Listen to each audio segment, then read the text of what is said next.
આપ જોઈ રહ્યા છો spark today news. Statue of unity Ektanagar Kevadia colony અહીંયા મોટી સંખ્યામાં પ્રવાસીઓ સ્ટેચ્યુ ઓફ યુનિટી જોવા આવતા હોય છે। 2022માં લગભગ 46 લાખ જેટલા પ્રવાસીઓ સ્ટેચ્યુ ઓફ યુનિટી જોવા આવ્યા હતા। 2023માં 50 લાખથી વધુ પ્રવાસીઓ સ્ટેચ્યુ ઓફ યુનિટીની મુલાકાત લીધી હતી।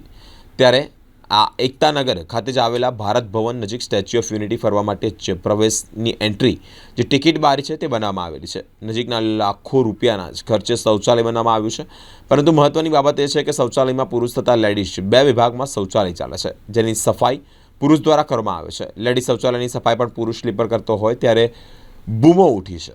દર્શક મિત્રો, લેડીઝ પ્રવાસી શરમ સંકોચ અનુભવી રહ્યા છે।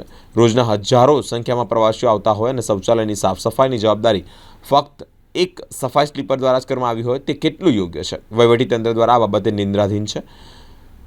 વહીવટીતંત્ર માત્ર પૈસા કમાવામાં રસ હોય ત્યારે પ્રવાસીઓની સુવિધામાં નથી તેવી એક માહિતી સામે આવી રહી છે।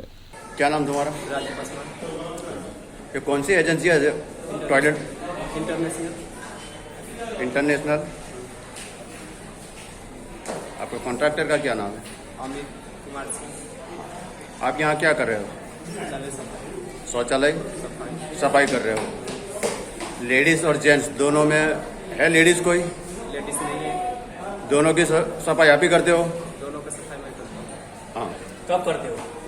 क्या 7 बजे से लेकर 9 बजे नाइट तक, सवा तक। अगर यहाँ पर ज्यादा प्रवासी आते हैं, यहाँ पर आते हैं शौचालय के लिए, तो आप किस तरह से सफाई करते हो? कौन से टाइम पे करते हो?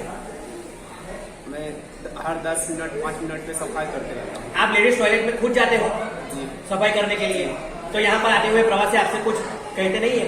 कहते लेडीज नहीं है तो मैं बोलता हूँ